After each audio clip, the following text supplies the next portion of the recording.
Very good evening. Welcome to the debate. మనం సినిమాల్లో sequels చూస్తున్నాం. మన హాలీవుడ్ దగ్గర నుంచి మన టాలీవుడ్ వరకు కొన్ని సినిమాలు హాలీవుడ్లో అయితే జేమ్స్ బాండ్ కానీ లేకపోతే మిషన్ ఇంపాసిబుల్ ఇప్పుడు నడుస్తుంది కదా, మిషన్ ఇంపాసిబుల్ ఇట్లా చాలా ఉన్నాయి. నేను రెండు ఫేమస్వే చెప్పాను నేను. అట్లాగే బాలీవుడ్లో కూడా ఇప్పుడు వార్ 1, వార్ 2, వార్ 3 అవి నడుస్తున్నాయి. హృతిక్ రోషన్ అండ్ మన జూనియర్ ఎన్టీఆర్ది కూడా వచ్చింది కదా. అట్లా 2-3 సినిమాలు అక్కడ నడుస్తూ ఉన్నాయి. తెలుగులోకి వచ్చేసరికి చూసాం బాహుబలి 2 పార్ట్లు చూసాం, పుష్ప చూసాం, ఇంకేవో చాలా వస్తున్నాయి. ఓటీటీలో అయితే లెక్కే లేదు, సీజన్ల మీద సీజన్లు వస్తూ ఉంటాయి. పంచాయత్ అని, ఫ్యామిలీ మ్యాన్ అని, మహారాణి అని ఇంకేవో వస్తూ ఉన్నాయి, చాలా వస్తూ ఉన్నాయి. అంటే అంత ఎందుకు చెప్పాల్సి వస్తుందంటే అవి హిట్ అయ్యే లేకపోతే వాటికి వచ్చిన ప్రజాదరణ లేకపోతే వాటి మీద జరుగుతున్న చర్చ వీటిని బేస్ చేసుకుని వాటి సీక్వెల్స్ తీస్తూ ఉంటారు. వాళ్ళు జనం చూస్తారు కదా, సొమ్ము చేసుకోవడానికి వ్యాపార ధోరణి. అయితే ఇది సొమ్ము చేసుకునే విషయం కాదు, కానీ న్యాయం కోసం జరిపే పోరాటం ఇప్పుడు మనం చర్చించుకోబోయేది. అదేంటి అంటే ముగిసిపోయిందనుకున్న వివేకానంద రెడ్డి హత్య కేసు దర్యాప్తు మళ్ళీ స్టార్ట్ అవబోతోందా, మళ్ళీ స్టార్ట్ అవబోతోంది అనే పరిస్థితి ఎందుకు వచ్చింది? మళ్ళీ దర్యాప్తు స్టార్ట్ అయితే ఏమవుతుంది? ఆగిపోయిందనుకున్నా అయిపోయిందనుకున్న వివేకానంద రెడ్డి హత్య కేసు దర్యాప్తుని సిబిఐ మళ్ళీ ఎందుకు చేస్తానంటోంది? చేస్తే ఏమవుతుంది? ఎవరి మెడకి ఉచ్చు బిగుసుకుంటుంది? అసలు సిబిఐ మళ్ళీ దర్యాప్తు చేయాలనే ఆలోచన పరిస్థితి ఎందుకు వచ్చింది, ఎవరు తీసుకొచ్చారు అనే దగ్గర మనం ఒక్కసారి ఆలోచిద్దాం. వివేకానంద రెడ్డి గారి హత్య కేసుకు సంబంధించి దర్యాప్తు చేపట్టిన సిబిఐ చాలా ఆపసోపాలు పడింది, చాలా అవరోధాలు ఎదుర్కొంది. అలాగే కొంత రాజకీయపరమైన ఒత్తిళ్లు ఉండొచ్చు, లేకపోతే పై స్థాయిలో జరిగిన మేనేజ్మెంట్లు జరిగి ఉండొచ్చు, ఏవైనా జరిగి ఉండొచ్చు. మొత్తం మీద ఛార్జ్షీట్లు వేశారు, అయిపోయిందన్నారు. అవినాష్ రెడ్డి వరకు వచ్చి ఆగింది. అది అవినాష్ రెడ్డిది కూడా పూర్తిగా ఎస్టాబ్లిష్ కాల కేసు. మిగతా వాళ్ళ నిందితులు మాత్రం మిగతా వాళ్ళని జైలుకు పంపారు, వాళ్ళు నిందితులుగా ట్రయల్ నడుస్తుంది. సో ఈ పరిస్థితుల్లో ఒకళ్ళిద్దరూ అప్రూవర్స్గా మారారు. కానీ డైరెక్ట్గా హత్యలో పాల్గొన్న వాళ్ళు, హత్య జరిగిన ప్రదేశంలో ఉన్నవాళ్ళు మాత్రమే, అంతవరకు మాత్రమే సిబిఐ దర్యాప్తు కన్ఫైన్ అయింది తప్ప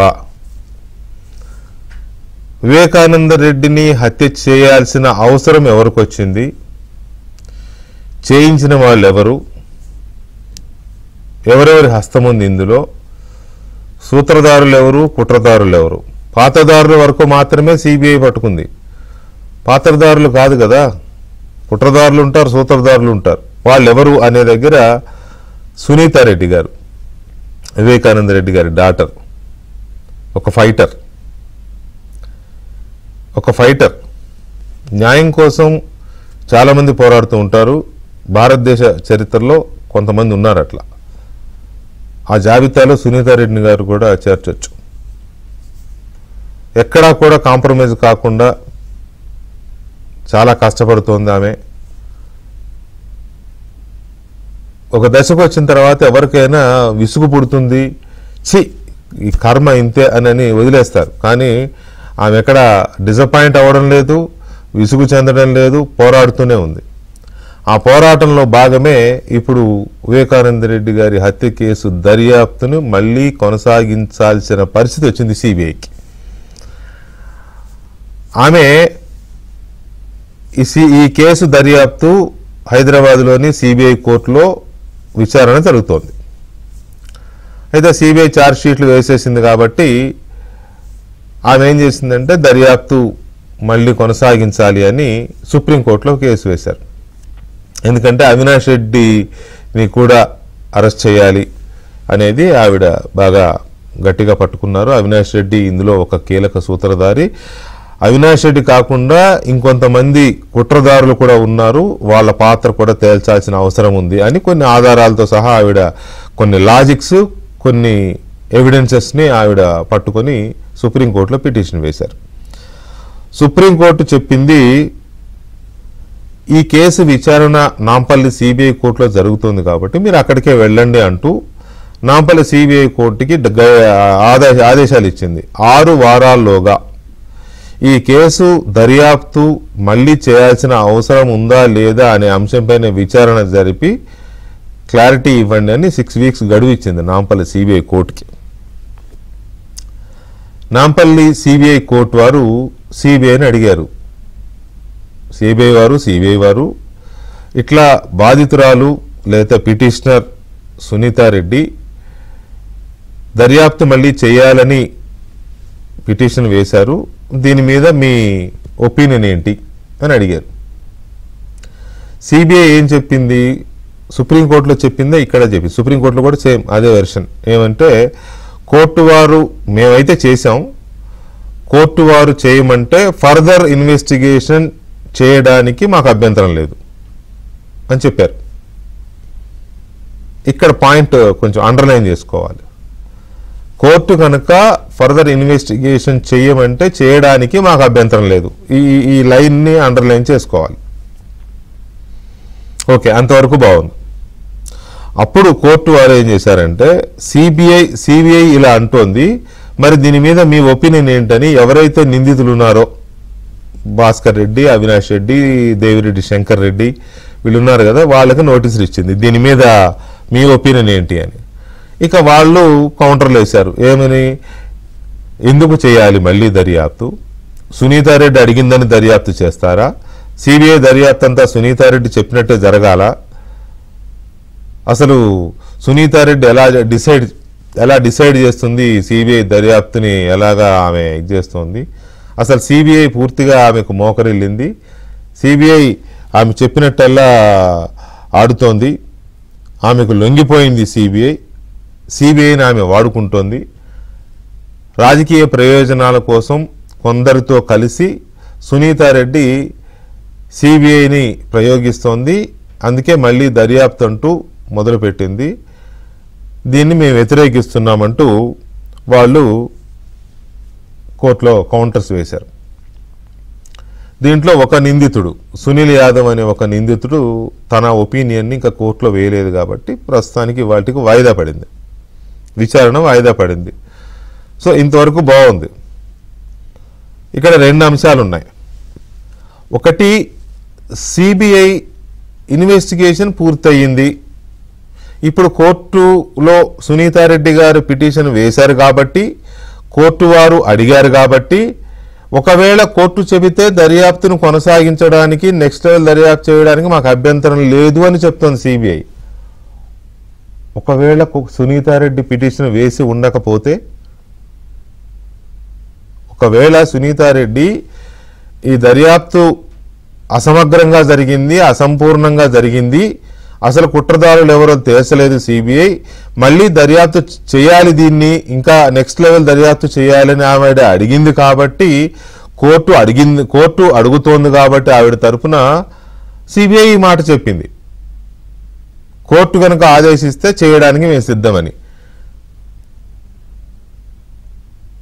పాయింట్, ఒకవేళ సునీతారెడ్డి ఈ పిటిషన్ వేసి ఉండకపోతే పరిస్థితి ఏంటనేది నా క్వశ్చన్ ఇవాళ.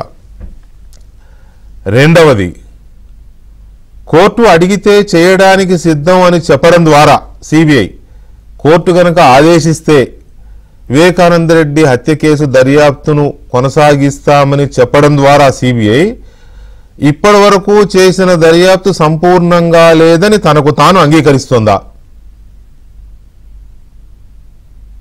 స్వయంగా సిబిఐ అంగీకరిస్తోందా, మేము పూర్తిగా చేయలేదు, అసంపూర్ణ దర్యాప్తు చేశాం కాబట్టి ఇప్పుడు మీరు చేయమంటే చేస్తాం? ఇది ఏంటిది? ఎందుకు ఇలాగా అసంపూర్ణ దర్యాప్తు చేశారు? ఇది రెండో పాయింట్. ఇక మూడో పాయింట్, కోర్టు ఏం చెప్పే అవకాశం ఉంది? ఏం చెప్తుంది కోర్టు? రెండే ఆప్షన్స్, ఒకటి అయితే సిబిఐని దర్యాప్తన్నా చేయమనాలి, లేదా నిందితులు పిటిషన్లను ఆధారించుకుని మెరిట్స్ ఆఫ్ కేఎస్ఆర్ ఆర్గ్యుమెంట్స్, వాళ్ళ లాయర్లు వీళ్ళ లాయర్ల ఆర్గ్యుమెంట్స్ని బేస్ చేసుకుని వాటిలో మెరిట్స్ తీసుకుని, లేదు సిబిఐ దర్యాప్తు ఇప్పటివరకు చేసింది చాలేనైనా చెప్పొచ్చు. కోర్టు ఏం చెప్తుందో మనం ఇప్పుడే చెప్పలేం, కానీ ఉన్నాయి రెండే ఆప్షన్స్. అయితే సిబిఐ దర్యాప్తు మళ్ళీ మొదలెట్టాలి, ఎక్కడ ఆగిందో అక్కడి నుంచా, లేకపోతే ఇదా ఏదో ఒకటి మొత్తమే దర్యాప్తు కొనసాగించాలి, లేదా ఇప్పటి వరకు చేసిన దర్యాప్తు చాలు. ఈ రెండే కోర్టు దగ్గర ఉన్న, కోర్టు చెప్పే తీర్పు చెప్పే అవకాశాలు ఏదో ఒకటి వచ్చే ఛాన్సెస్ ఉన్నాయనేది మనకు క్లియర్గా కనపడుతుంది. ఒకవేళ చేస్తే,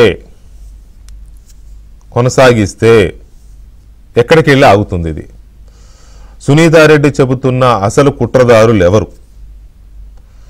ఇప్పటి వరకు అవినాష్ రెడ్డి తలుపు దాకా వచ్చి ఆగిన ఈ కేసు దర్యాప్తు సునీతారెడ్డి అడిగినట్టు కనుక కంటిన్యూ చేసి దర్యాప్తుని అజయ్ కల్లం రెడ్డి ఇచ్చిన 164 స్టేట్మెంట్లు కానీ, లేకపోతే దస్తగిరి ఇచ్చిన కొన్ని ఆధారాలు, లేకపోతే అతని ఒపీనియన్స్ కానీ, సునీల్ యాదవ్ చెప్పిన కొన్ని ఒపీనియన్స్ కానీ, లేకపోతే ఇంకా ఇతరేతర సాక్షులు చెప్పిన కొన్ని ఆధారాలు కానీ, హైదరాబాద్ నుంచి జగన్మోహన్ రెడ్డి దంపతులు ఉదయం బయలుదేరి మధ్యాహ్నం తర్వాతకి అక్కడ చేరుకున్న పరిస్థితి కానీ, వాళ్ళని తీసుకెళ్లిన డ్రైవరు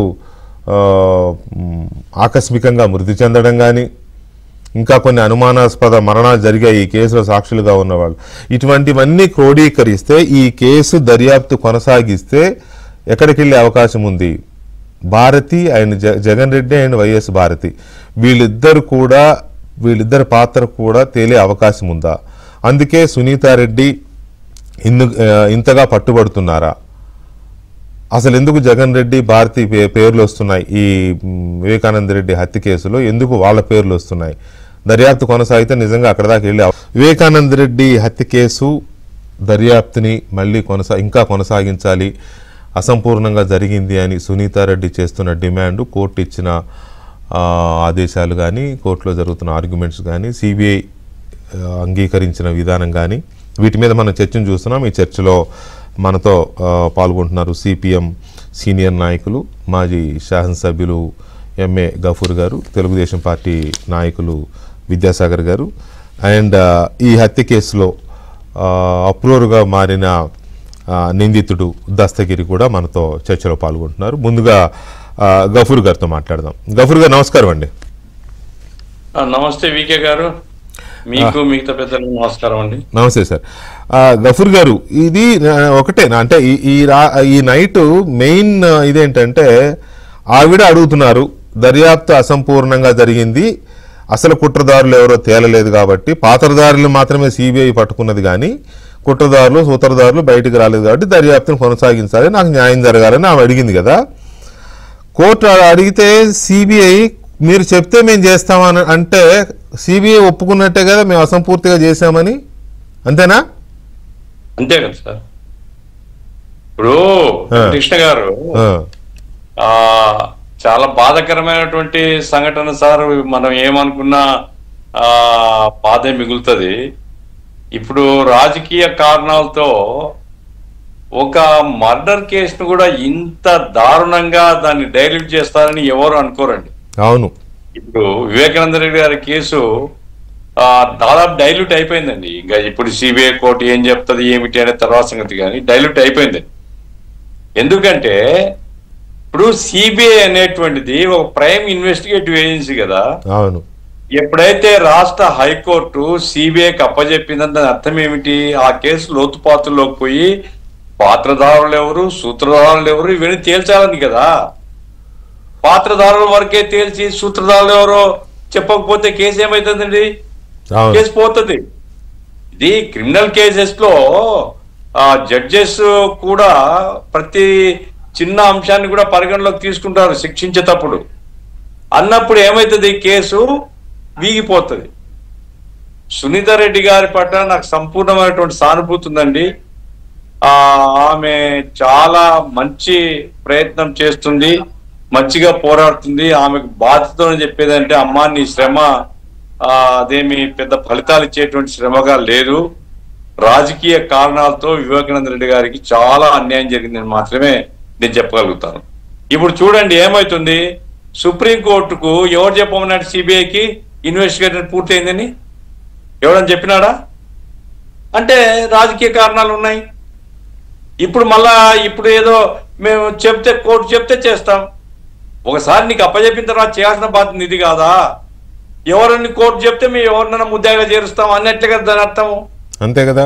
అంటే ఏమిటి, ముద్దాయిలకు ఒక గొప్ప అవకాశాన్ని నువ్వే ఇస్తున్నావు శిక్షలేం పడకుండా.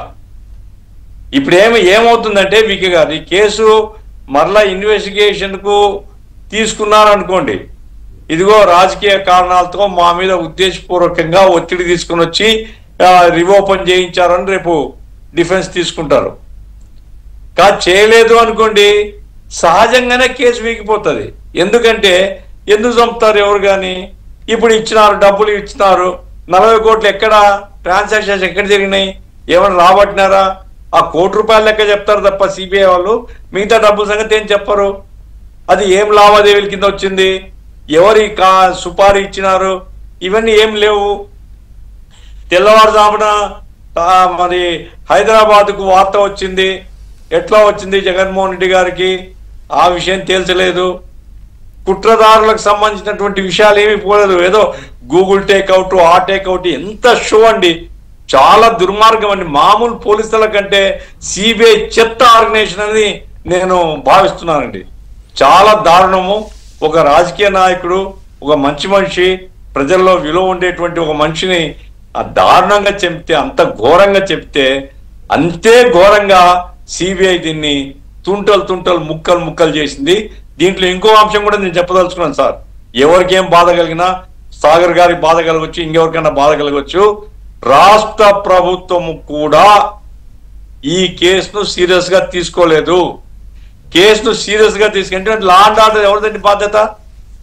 పోయిన జగన్మోహన్ రెడ్డి ప్రభుత్వం వద్దని చెప్పింది, ఆయన హైకోర్టు ఇచ్చింది సిబిఐకి. ఎందుకు? రాష్ట్ర ప్రభుత్వం వాళ్ళ చేతిలో ఉంది కాబట్టి. ఇప్పుడు ప్రభుత్వం మారింది, సుప్రీంకోర్టులో ఇంటర్వ్యూన్ కావాలి కదా. ఇంటర్వ్యూన్ అయ్యా, లా అండ్ ఆర్డర్ లో మాకు కొన్ని విషయాలు ఉన్నాయి, ఇప్పుడు సిబిఐ ఎంక్వైరీ జరగకపోతే చాలా అన్యాయం జరుగుతుంది కేసుకు, మేము లా అండ్ ఆర్డర్ కాపాడాల్సిన బాధ్యత మా మీద ఉంటుంది అనే పద్ధతితో పోవాలి కదండి. వీళ్ళు పోరు. అబ్బెబ్బెబ్బె, ప్రతి అడుగులో స్వార్థం అండి, ప్రతి అడుగులో స్వార్థం, ప్రతి కదలికలో రాజకీయం. చాలా దారుణం, దుర్మార్గం. ఇది సహించరానటువంటి తప్పండి. ఇది రైట్. అందరి పాపం ఉంది ఇంట్లో. రైట్, నిజమే, అందరి పాపం ఉన్నదనే దాని మీద మాత్రం ఒప్పుకొని తీరాల్సిందే. ఎందుకంటే డైరెక్ట్గా వెళ్ళి చంపిన వాళ్ళు, వెనక ఎక్కడ ఉండి చంపించిన వాళ్ళు, ఇంకెక్కడ ఉండి సహకరించిన వాళ్ళు, చూస్తూ చూడనట్టుగా చోద్యం చూస్తున్న సమాజం కూడా, నో డౌట్. కాబట్టి సాగర్ గారు, గుడ్ ఈవినింగ్. ఇప్పుడు నమస్తే సార్. మీరు ఆదేశిస్తే మేము దర్యాప్తు చేస్తాం, మాకు అభ్యంతరం లేదు, we are ready to start investigation కదా, సిబిఐ చెప్తున్న మాట. నా స్ట్రైట్ క్వశ్చన్ అండి, మీకు అనుకోండి, లేకపోతే సిస్టమ్ కనుకోండి, సిబిఐ కనుకోండి, ఒకవేళ సునీతారెడ్డి గారే గనక ఈ పిటిషన్ వేసి ఉండకపోతే, దర్యాప్తును కొనసాగించాలి అని ఆవిడ అడిగి ఉండకపోతే కేల్కతం దుకాన్ బంద్ కదా. గుడ్ ఈవినింగ్ వెంకటకృష్ణ గారు, మీకు గఫూర్ సార్కి, మిగతా దస్తగిరికి నమస్కారం. ఈ ప్రశ్న సునీత గారి కూడా అడగకపోయి ఉంటే సుప్రీంకోర్టు అడిగేది. ఎక్కడ, ఎప్పుడు? At the time of the trial. At the time of the trial, Supreme Court will express the doubts. మనం సిస్టమ్ ని అర్థం చేసుకోవటంలో నేనేమంటానంటే ఫెయిల్యూర్. మన సిస్టమ్ అర్థం చేసుకోవటంలో అటర్ ఫెయిల్యూర్. ఇక్కడ మనం ఫెయిల్ అవుతున్నాం అంటారా? ఎస్, ఆబ్వియస్ గా. నేను మీరు అన్నదాన్ని నేనే పెద్ద నెగిటివ్ గా తీసుకోవట్లా. అయితే సిస్టమ్ అంటే ఇక్కడ రెండు వస్తున్నాయి, ఇన్వెస్టిగేషన్ ఏజెన్సీ అండ్ జ్యుడిషియరీ. ఇక్కడ మేము మాట్లాడుతున్నది ఇన్వెస్టిగేషన్ ఏజెన్సీ గురించి. కాబట్టి ఇన్వెస్టిగేషన్ ఏజెన్సీని అర్థం చేసుకోవడంలో కూడా మేము ఫెయిల్ అవుతున్నామా? నేను అనేది not only the investigation either CBI state police ఇప్పుడు నేను అన్ని కలిపి చెప్పాను. గఫూర్ సార్ కూడా కొన్ని విషయాలు చెప్పారు, అన్ని విషయాలు చెప్పిన అసలు సిస్టమ్ అంటున్నా నేను. Not particular targeting any one investigation agency. System అర్థం చేసుకోవటంలో మనం ఫెయిల్ అయ్యాము అన్నా. నేనేమన్నాను ఇక్కడ సునీత గారు మొట్టమొదటిగా ఆవిడ డే 1 to రీఇన్వెస్టిగేషన్ అడగలేదు. Number 1 point. ఆవిడ మనం ఈ విషయం నాకు తెలిసినంత వరకు మీరు, నేను, గఫూర్ సారు, ఇంకొక వేరే మిత్రులు, కానీ మన ముగ్గురం కామన్ గా ఈ 7 సంవత్సరాల్లో 100 డిబేట్లు చేశాం దీని మీద. 100 చేస్తుంటాం ఇదే ఇష్యూ మీద. నేను ఆ రోజు ఇదే మాట అన్నాను, ఈ రోజు ఇదే మాట చెప్తున్నాను నేను. సునీత గారు కామన్ గా అడిగినటువంటి ఇన్వెస్టిగేషన్ కాదు, డౌట్ ఎక్స్ప్రెసివ్ గా ఆవిడకున్నటువంటి క్వైరీస్ ని సుప్రీంకోర్టుకు పెట్టారు. సుప్రీంకోర్టు డైరెక్ట్ కూడా ఇచ్చినటువంటి డైరెక్షన్స్ ఏంటంటే ఆ ఏదైతే అఫిడవిట్ ఉందో, కేసు ఉందో, the affidavit redirected to the Nampally CBI court. ఇప్పుడు కూడా వాటి మీదనే ఇన్వెస్టిగేషన్ అడిగితే అందువల్లే ఈ అక్యూజ్డ్ ఎవరైతే ఉన్నారో, అంటే ఆవిడ చెప్పినట్టు చేస్తారా, ఆవిడ యాంగిల్లో చేస్తారా అనే ఉద్దేశంతో వాళ్ళు కౌంటర్ అఫిడవిట్లు వేశారు. ఇక్కడ వేసుకుంటారు, తప్పలేదు, దట్ ఈస్ దేర్ రైట్. వాళ్ళ రైట్ ఎంత ఉందో సునీత గారు యాజ్ ఏ విక్టిమ్, ఇక్కడ ఆవిడ బాధితురాలకు అంతకంటే 100 రెట్లు ఎక్కువ రైట్ ఉంది. అవును, వీళ్ళు ఆవిడ చెప్పినట్టు చేస్తారంట. ఎస్, ఎవరైతే బాధితురాలకు న్యాయం జరగకపోతే ఒక కోర్టు కావచ్చు, ఇంకో కోర్టుకు పోయే రైట్ ఈ చట్టమే ఇచ్చింది, ఈ రాజ్యాంగమే ఇచ్చింది. కాబట్టి నేనేమంటానంటే ఇక్కడ కంప్లీట్ గా ఇప్పటివరకు వేసిన ఛార్జ్ షీట్లు అన్నింటినీ కూడా రీరైటింగ్ చేసి మళ్ళీ ఫ్రెష్ ఛార్జ్ షీట్లు వేస్తారని కాదు దీని అర్థం. ఆవిడకున్నటువంటి డౌట్స్ మీద సిబిఐ ని సుప్రీంకోర్టు ఈ రోజు ట్రయల్ కోర్టు అడిగితే ఎస్, ఆవిడ లేవనెత్తిన అంశాల మీద మేము ఇన్వెస్టిగేట్ చేయడానికి మాకు అభ్యంతరం లేదు అనేది పాయింట్. అక్కడ రీఇన్వెస్టిగేషన్ కాదు. నెంబర్ 2 పాయింట్ ఏంటంటే రీఇన్వెస్టిగేషన్ అని మేము కూడా అనట్లే, ఆవిడ అడిగిన దాని మీదనే. అయితే ఇక్కడ ఒకటి మాత్రం సిబిఐ విమర్శిస్తా, ఎందుకంటే ఈవిడ కొత్తగా ఏమీ సుప్రీంకోర్టుకి వెళ్ళలేదు ఈ పాయింట్ల మీద. ఆవిడకున్న డైట్ల మీద సిబిఐ డైరెక్టర్ ను కూడా కలిసింది చాలాసార్లు, చాలాసార్లు కలిసింది ఆవిడ. కలిస్తే వాటి మీద కన్సిడరేషన్ లేకపోవడం అనేది సిబిఐది అట్టర్ ఫెయిల్యూర్. బట్ నేను మీకు విషయం చెప్తా, పొలిటికల్ గా ఒక రాష్ట్ర లీడర్ నేను ఏమి దానికి వెనక ముందు జోడించను. ఢిల్లీకి పోయి ఓ దేశానికి సంబంధించిన లీడర్తో మీటింగ్ లో ఈ రాష్ట్రం నుంచి పోయిన వాళ్ళందరినీ బయటకు పంపించేసి సాష్టాంగ నమస్కారము 2 సార్లు చేశాడు అనేది నాకున్న ఇన్ఫర్మేషన్. ఢిల్లీలో తెలుగు మాట్లాడే వాళ్ళు లేదు, ఆంధ్రప్రదేశ్ రాజకీయాలతో ముడిపడి ఉన్నటువంటి నాయకులందరికీ తెలిసినటువంటి నగ్న బహిరంగ రహస్యం ఇది. సాష్టాంగమే పూర్తిగా. మా జోలికి, మా వైఫ్ జోలికి రాకండి, మీరు ఏం చెప్తే చేస్తాను జీ హుజూర్ అని సాష్టాంగ నమస్కారం పడినట్టు ఢిల్లీలో ఎవరిని అడిగినా చెప్తారు, రాజకీయాలతో సంబంధం ఉన్న వాళ్ళంతా కూడా. సో ఇక్కడ ఈ రాజకీయ అంశాలు లేవా అంటే 100% ఉన్నాయి. అయితే ఇందాక గఫూర్ సార్ గారు ఏమన్నారంటే స్టేట్ ఇంటర్వ్యూ కాలేదన్నారు. 100% కాదు, 200%. 2 కేసుల్లో ఇదే కేసు సుప్రీంకోర్టులో ఒకటి 41 పేజీల అఫిడవిట్ ఫైల్ చేసింది, ఇంకోటి 32 పేజీల అఫిడవిట్ ఫైల్ చేసి రామ్ సింగ్ మీద పెట్టిన కేసులు కానివ్వండి, మిగతా వాళ్ళ మీద పెట్టిన కేసులు కానివ్వండి, వాటి ఫాల్స్, ఫేక్, ఫ్యాబ్రికేటెడ్, ట్యాంపర్డ్ అనే ఇన్వెస్టిగేట్ చేసి కేసులు అఫిడవిట్లు సుప్రీంకోర్టులో ఫైల్ చేస్తే సుప్రీంకోర్టులో ఆ రెండింటినీ తిట్టి, అప్పుడు పోలీస్ కేసు పెట్టేట్టు వాళ్ళ మీద తిట్టి వాళ్ళని విమర్శిస్తూ ఆ కేసు 2 ఎఫ్ఐఆర్లు స్పాష్ చేసింది. ఇంటర్వ్యూ అవ్వలేదని మనం ఎట్లా చెప్తాం? 100% ఇంటర్వ్యూ అయింది కాబట్టి ఆ 2 ఎఫ్ఐఆర్లు స్పాష్ అయినాయి. ఇక్కడ ఈ సిబిఐ నాంపల్లి సిబిఐ కోర్టు ఏదైతే ఉందో ఇక్కడ మీరు అన్నట్టు ఇన్వెస్టిగేట్ జరుగుతుందా జరగదా అని కాదు, సుప్రీం కోర్టు నుంచి వచ్చినటువంటి రెఫరల్ ఆ కేసు కాబట్టి 1000% సునీత గారి క్వైరీస్ ఏవైతే ఉన్నాయో క్వైరీస్ మీద రీఇన్వెస్టిగేట్, ఆ ఇష్యూస్ మీద మాత్రం పర్టికులర్ ఆవిడ అంశాల మీద ఇన్వెస్టిగేషన్ జరుగుతుంది. ఆ ఇన్వెస్టిగేషన్ లో ఇప్పటి వరకు అవినాష్ రెడ్డి తలుపులు వరకు మాత్రం వచ్చినటువంటి సిబిఐ సునీత గారు లేవనెత్తిన అంశాలతో ఎవరు తలుపు తడుతుంది అన్నది రాష్ట్రం మొత్తం అందరికీ తెలుసు. I'm literally surprising as a legal man. నేను ఒక మాట చెప్తాను, ఒక మర్డర్ కేసులో సిబిఐకి ఆరోపణలు ఎదుర్కొన్నటువంటి వ్యక్తి ఒక్క రోజు కూడా జైలుకు పోకుండా, ఒక్క రోజు, ఒక్క పూట, ఒక్క నిమిషం కూడా జైలుకు పోకుండా యాంటిసిపేటరీ బెయిల్ వచ్చేటువంటి ఇండియన్ జ్యుడిషియరీ సిస్టమ్ లో ఒక అవినాష్ రెడ్డే ఉన్నాడు. ఇది దౌర్భాగ్యం అంటా నేను, ఇది దౌర్భాగ్యం. ఇది ఏది రాష్ట్రంలో సెన్సేషన్ కేసు సుప్రీంకోర్టు వరకు వెళ్ళినటువంటి కేసులో ఒక్క రోజు, ఒక్క పూట కూడా సిబిఐ కస్టడీకి వెళ్ళారు కానీ ఒక్కరోజు కూడా జైలుకు పోయినటువంటి వ్యక్తి ఈ దేశం ఇండియన్ జ్యుడిషియరీలో సిగ్గుపడాలి. దీన్ని సిబిఐ కస్టడీకి ఎక్కడ వెళ్ళారు? కస్టడీకి వెళ్ళా, విచారణకి వెళ్ళారు. అలా CBI custody, I mean to say judicial custody, only విచారణకి వెళ్ళారు. అక్కడ కోర్టు ప్రెమిసెస్ లోనే అప్పటికప్పుడే బెయిల్ వచ్చింది, అప్పుడే అరెస్ట్ చూపించి ఆ బెయిల్ తీసుకుని అటు నుంచి అడ్డే వచ్చేసారు. ఇండియన్ హిస్టరీలో ఇంతవరకు ఒక మర్డర్ కేసులో, సెన్సేషనల్ మర్డర్ కేసులో, సిబిఐ జరుగుతున్నటువంటి మర్డర్ కేసులో అరెస్టు చేయలేక, సిబిఐ అరెస్టు చేయలేక, సిబిఐ చేత అరెస్టు చేయబడక హైకోర్టు నుంచి బెయిల్ పొందినటువంటి మొట్టమొదటి వ్యక్తి ఇండియన్ జ్యుడిషియల్ సిస్టమ్ లో, దట్ ఈస్ అవినాష్ రెడ్డి. దీని వెనకాల ఎవరు పాత్ర ఉంది, ఏం పాత్ర ఉంది, అప్పుడు ఏం కథ నడిచింది అనేది రాష్ట్ర ప్రజలు అందరికీ తెలుసు. దీని మీదేసి సునీత గారు పోరాడుతున్నారు. అందుకోసమే నేనేమన్నానంటే, మనం సిస్టమ్ అర్థం చేసుకోవటంలో మనం అంతా ఫెయిల్ అన్నామంటే, సిస్టమ్ అర్థం చేసుకోవటం అది మంచా చెడా పెంటనా ఇంకోట కాదు, సిస్టమ్ అర్థం చేసుకోవటం అంతా ఫెయిల్. ఎందుకంటే మనం చూసే కోణం మారిపోద్ది. నేను చెప్పే అంశం కోణం మారిపోద్ది. ఇక్కడ గఫూర్ సార్ తప్పు చెప్పారా కాదు, 100% ఆయన చెప్పింది, ఆయన రేజ్ చేసిన పాయింట్లు కరెక్ట్, మీరు రేజ్ చేసిన పాయింట్లు కరెక్ట్, నేను చెప్తున్నది కరెక్ట్. రేపొద్దు ఇప్పుడు నేను నా తర్వాత మాట్లాడే దస్తగిరి చెప్పేది కరెక్ట్, రేపొద్దున ఇంకో సునీత గారిది కరెక్ట్, అందరిది కరెక్టే. కానీ where is the system fails, అంటే మన సిస్టమ్ ను మనం అర్థం చేసుకోవడం తప్పు ఉంది.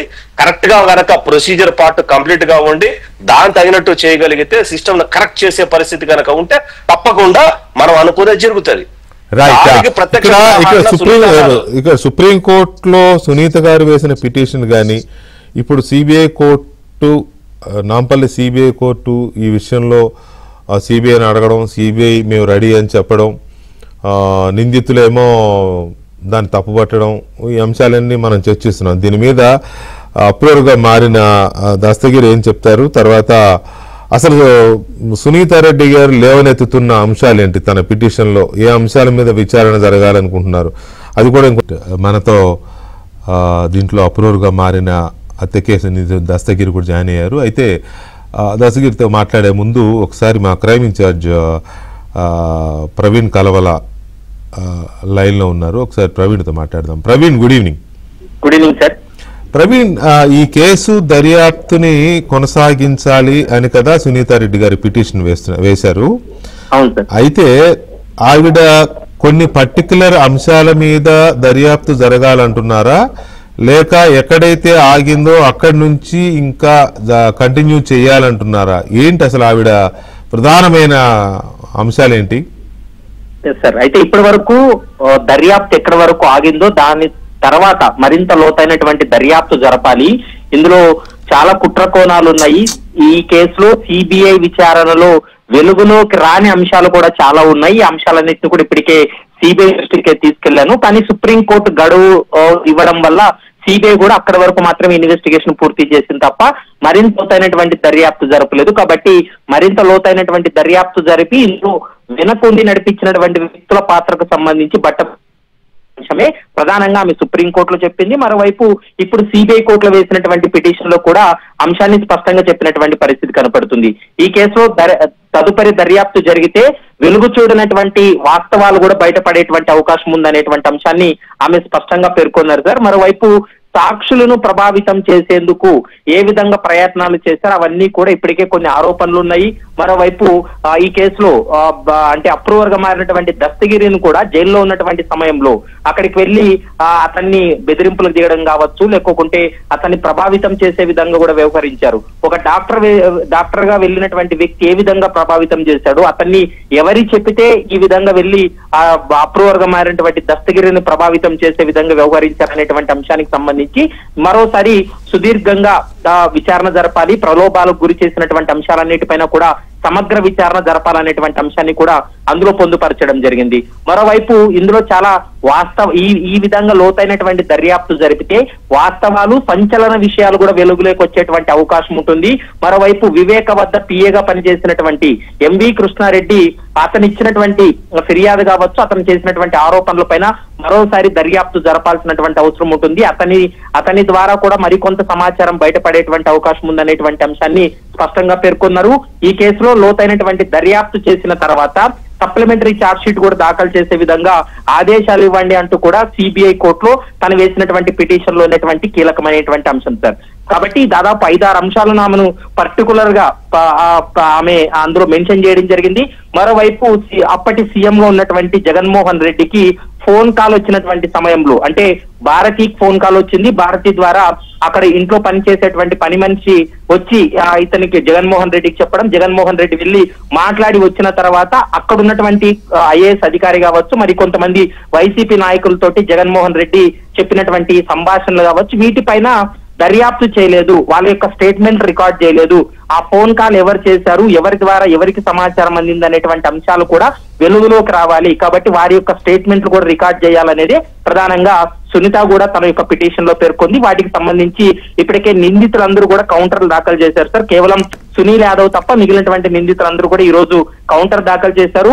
సునీల్ 4వ తారీఖు లోపు కౌంటర్ దాఖలు చేయాల్సి ఉంటుంది. ఈ కౌంటర్లన్నిటిపైన కూడా మరోసారి వాదనలు కొనసాగుతాయి. ఇరు వాదనలు విన్న తర్వాత సునీతారెడ్డి వేసినటువంటి పిటిషన్ ను అలో చేస్తుందా, లేదా ఇప్పుడు నిందితులు కౌంటర్ లో పేర్కొన్నట్లు నిందితుల యొక్క వాదనకి ఏకీభవించి ఆ పిటిషన్ ను డిస్మిస్ చేస్తుందా అనేది మాత్రం 4వ తారీఖు తర్వాత ఒక క్లారిటీ వచ్చేటువంటి అవకాశం అయితే కనపడుతుంది. ప్రవీణ్, సునీల్ యాదవ్ అన్అఫీషియల్ గా అప్రూవర్ గా మారాడా అనుకోవచ్చా? అంటే ఇప్పటి వరకు, ఎందుకంటే ఈ కేసులో 2 సార్లు ఇప్పటికే గడువు ఇచ్చింది నిందితులందరూ కూడా, ఎవరైతే నోటీసులు అందుకున్నారో వారందరూ కూడా కౌంటర్ దాఖలు చేయాలని. కానీ నిన్న కౌంటర్ కొంతమంది దాఖలు చేశారు, మొన్న కౌంటర్ దాఖలు చేశారు. కానీ ఈ రోజు ఫైనల్ గా చెప్పినప్పటికీ కూడా సునీల్ యాదవ్ కౌంటర్ దాఖలు చేయలేదు. అయితే 4వ తారీఖు వరకు టైం ఇవ్వడం జరిగింది. ఒకవేళ 4వ తారీఖు లోపు సునీల్ కౌంటర్ దాఖలు చేయకపోతే ఖచ్చితంగా దీనిపైన అతను కూడా ఏమన్నా కోర్టు ముందు చెప్పాలనుకుంటున్నాడా, వాస్తవాలు ఇంకా ఈ కేసులో ఏవైనా చెప్పాలనుకుంటున్నాడా అనేది మాత్రం చూడాలి. మరి ఇప్పుడు ఆల్రెడీ ఈ కేసులో A4 గా ఉన్నటువంటి దస్తగిరి అప్రూవర్ గా మారినట్లే సునీల్ యాదవ్ కూడా మారేటువంటి ఛాన్స్ ఉండేటువంటి అవకాశం అయితే కనపడుతుంది. మరి ఈ వీటన్నిటిని పరిణామాల దృష్ట్యా సిబిఐకి మరోసారి దర్యాప్తుకు ఆదేశిస్తే మాత్రం ఈ కేసులో సునీతారెడ్డి భావించినట్లు చాలా కీలకమైనటువంటి అంశాలు, సంచలనమైనటువంటి అంశాలు, వెలుగులోకి రాని అంశాలు కూడా బయటపడేటువంటి అవకాశం అయితే ఎక్కువగా కనపడుతుంది సార్. ఇక్కడ ఒకటి క్లియర్ గా చెప్పాలి, ఎందుకంటే కొంతమంది తెగ బాధపడిపోతున్నారు, ఏదో మనం జగన్ భారతుల పేర్లు తీసుకొచ్చి డిబేట్లు పెడుతున్నారని. ఇప్పుడు సునీతారెడ్డి గారు మళ్ళీ దర్యాప్తు కోరుతున్న దాంట్లో జగన్మోహన్ రెడ్డి భారతీయుల ప్రస్తావన గాని, పేరు గాని, చర్చ గాని ఎందుకు జరుగుతోంది సార్? ఎందుకంటే ఒకే అంశం పైన సార్, ప్రధానంగా వివేక హత్య జరిగినటువంటి రోజు 2019 మార్చి 15. బాగా వినండి అయ్యా, దీని మీద మౌత్ మోషన్స్ చేసుకునే వాళ్ళు బాగా వినండి. వివేక చనిపోయినటువంటి రోజు 2019 మార్చి 15 తెల్లవారుజామున 5:30 సమయంలో జగన్మోహన్ రెడ్డి తన ఇంట్లో సమావేశంలో ఉన్న సమయంలో అటెండర్ ద్వారా ఒక కాల్ రావడం జరిగింది. వైఎస్ భారతి ఆ కాల్ లిఫ్ట్ చేశారు. కాల్ లిఫ్ట్ చేసినటువంటి సమయంలో అక్కడ ఎవరు కాల్ చేసి మాట్లాడారనేది ఈ కేసులో క్లారిటీ లేదు.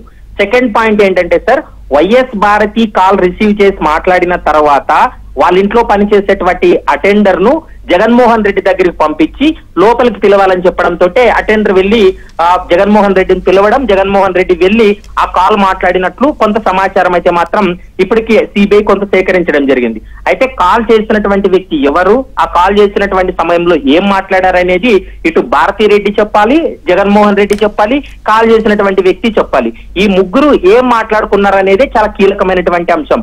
ఈ మొత్తం ఎంటైర్ దర్యాప్తులో ఈ ముగ్గురికి సంబంధించినటువంటి అంశం పైన సిబిఐ అక్కడి వరకు వెళ్లకుండా అక్కడి వరకు మాత్రమే ఇన్వెస్టిగేషన్ ను జరపకుండా ఆగిపోయింది. ఇప్పుడు ఈ సునీతారెడ్డి భావిస్తున్నది కూడా ఏంటంటే ఆ టైంలో 5:30 సమయంలో వచ్చినటువంటి కాల్ ఏంటి, ఆ కాల్ ఎవరి ద్వారా వచ్చింది, ఆ కాల్ వచ్చినటువంటి సమయంలో ఏం మాట్లాడారు అనేది చాలా కీలకమైనటువంటి అంశం. అంటే వీళ్ళ పాత్ర ఉందా లేదా అనేది ఆన్ ఇన్వెస్టిగేషన్ లో బయటపడుతుంది. కానీ కనీసం ఈ కేసులో అది కూడా ఒక పార్ట్ కాబట్టి వీళ్ళకి ఏ విధంగా సమాచారం వచ్చిందనేది సిబిఐ ఖచ్చితంగా దర్యాప్తు జరపాలి, సిబిఐ తెలుసుకోవాలి. ఎందుకంటే ఒక చిన్న పాయింట్ అనుమానం వచ్చినా కూడా ఈ కేసులో చాలా మంది సాక్షులను విచారించారు. కానీ మరి ఈ కాల్ అందుకున్నటువంటి వ్యక్తుల యొక్క పాత్ర కాకుండా కూడా కనీసం వాళ్ళకి ఎవరు సమాచారం అందించారు అనేది కూడా ఈ సిబిఐ ఆన్ రికార్డ్ ఇన్వెస్టిగేషన్ చేయాల్సి ఉంటుంది. కానీ అది ఇన్వెస్టిగేషన్ జరపలేదనేది ప్రధానంగా సునీతారెడ్డే కాదు, చాలా మంది అంటే పబ్లిక్ లో కూడా ఆ అంశం పైన కొంత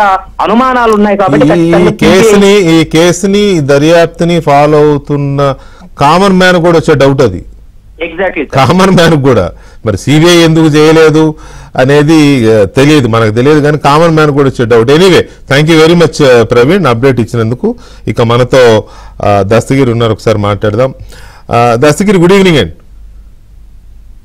సార్ నమస్కారం సార్, ప్యానెల్లో ఉన్న పెద్దలకు తమరికి నమస్కారం సార్. నమస్కారం. దస్తగిరి, ఇప్పుడు సునీతారెడ్డి గారు ఈ దర్యాప్తుని కొనసాగించాలి, ఇంకా చాలా విషయాలు రావాల్సి ఉంది బయటికి అని ఆవిడ కొన్ని డౌట్స్, కొన్ని కీలకమైన పాయింట్స్ లేవనెత్తుతున్నారు కదా.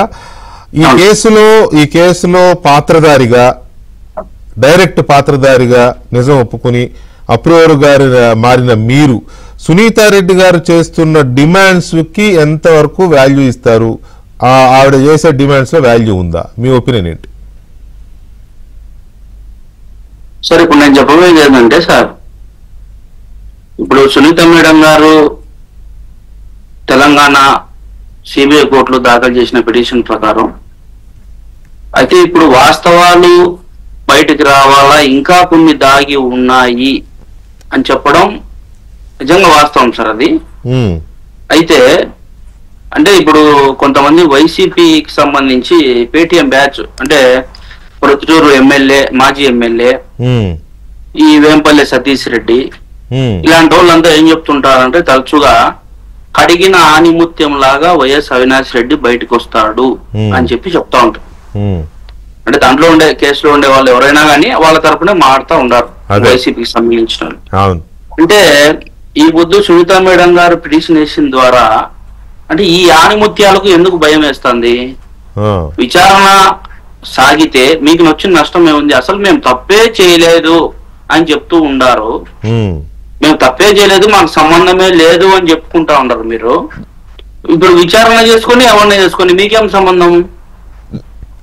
అవును, విచారణ ఇంకా ఉంటే తీయండి, ఇంకా మేము నిర్దోషులుగా బయటపడతామనే ఆప్షన్ వాళ్ళకు ఉంది కదా సార్. వాళ్ళు ఇంకా పిటిషన్ ఆ విధంగా ఫైల్ చేయాలా? మీ విచారణ సాగనీయద్దు, విచారణ చేయొద్దండి అని చెప్పి వాళ్ళకు ఏ విధంగా ఉందని చెప్పేసి నేను అడగదలుచుకుంటున్నాను సార్ వాస్తవంగా. ఓకే, అంటే ఈ కడిగిన ఆనిముత్యాలు ఎందుకు భయపడుతున్నాయి? వైఎస్ వివేకానంద రెడ్డి గారి కేసులో ఎందుకు భయపడుతున్నాయి? విచారణ సాగితే అసలు దోషులు బయటపడతారని భయమా, లేకపోతే అసలు దోషులు బయటపడి వీళ్ళ ప్రమేయం ఇంకా ఎక్కువ ఉందని చెప్పి ఏమన్నా ఇంకా వాస్తవాలు బయటపడతాయని భయమా, లేకపోతే ఇంకా అసలు ఒక మాట అడుగుతాను నేను, మీరు దీంట్లో కీలకమైన వ్యక్తి కాబట్టి, మరి అలాంటి కీలకమైన విషయాలని సునీత గారు అడుగుతున్న కీలకమైన విషయాలను కానీ లేకపోతే వాటిని కానీ పూర్తి స్థాయిలో నిగ్గు తేల్చకుండానే సిబిఐ దర్యాప్తు ఎందుకు అర్థాంతరంగా ఆగిపోయింది అనుకోవచ్చు? సార్ అదంతా అర్థాంతరంగా ఆగిపోయిందంటే అది పై స్థాయిలో వాళ్ళు ఏం చేస్తున్నారో తెలియదు సార్.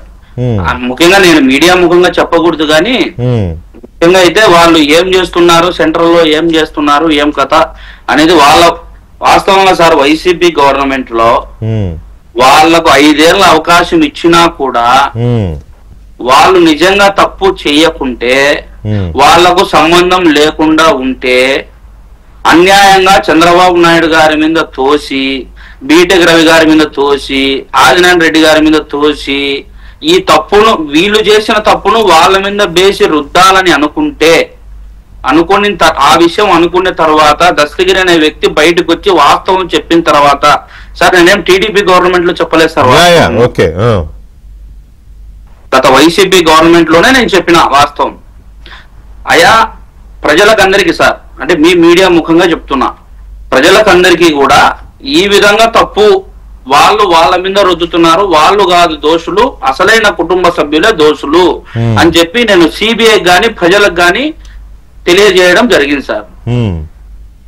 అంటే ఇప్పుడు నీకు 5 ఏళ్ల గవర్నమెంట్ ఇచ్చినప్పుడు ప్రజలు నువ్వేదో మంచి చేస్తావను ఇంకోటి చేస్తావను, నీకు 5 ఏళ్ల ప్రభుత్వం ఇచ్చినప్పుడు సొంత చిన్న కేసునే నువ్వు కనీసం నువ్వు విచారణ సాగనీయకుండా విచారణ అధికారులను భయపడించుకుంటా విచారణ చేసే అధికారి మీదనే కేసు పెట్టి నువ్వు హైకోర్టుకు ఎక్కించినావంటే అప్పటికి నీ ప్రమేయం లేనిది నువ్వు చేస్తావా ఈ పని? ఓకే, ఒకటి సార్ అవినాష్ రెడ్డి వరకు ఈ ప్రమేయం ఉందని అనుకుందాం సార్. జగన్మోహన్ రెడ్డికి ఏమైంది? జగన్మోహన్ రెడ్డి అనేవాడు నిజంగా తప్పే చేయనోడైతే, అసలు సంబంధమే లేకుండా ఉంటే, అసలు అతను అనుకుంటే సిబిఐ వరకు కూడా అవసరం లేదు సార్.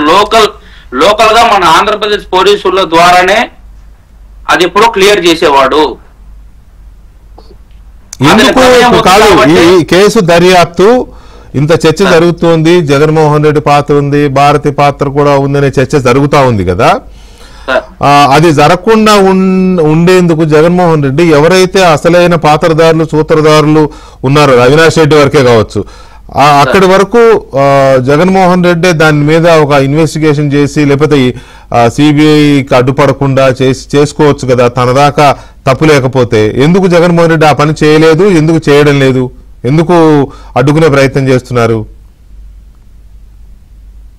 సార్? ఇప్పుడు నేను చెప్తున్నా చూడండి సార్, జగన్మోహన్ రెడ్డి అంటే వైఎస్ వాళ్ళ దగ్గర నేను పని చేసినా కాబట్టి వైఎస్ వాళ్ళ మెంటాలిటీ ఏందని నాకు తెలుసు సార్. అంటే వివేకానంద రెడ్డి గారి వరకు నేను చెప్పగలుగుతా క్లియర్ గా. అంటే ఆయన మనస్తత్వం ఎట్టాడిది, వేరే వాళ్ళ మనస్తత్వం ఎట్టాడిది, వాళ్ళ దగ్గర పని చేసినా కాబట్టి వాళ్ళ మనస్తత్వాలు తెలుసు. వాళ్ళు తప్పు చేయనంత వరకు వాళ్ళు ఎవరికి భయపడరు. తప్పు చేసినారు కాబట్టి ఈ రోజు 5 ఏళ్ల అధికారం నీకు ఇచ్చినా కూడా ఈ రోజు నువ్వు ఎప్పుడైతే గతంలో 2014 నుంచి 2019 వరకు దాదాపుగా 2018 వరకు ఎండింగ్ వరకు నీకు టీడీపీ గవర్నమెంట్ లో నువ్వు ఏం చేసినావు? హైకోర్టుకు పోయి నువ్వు ఒక పిటిషన్ దాఖలు చేసినావు.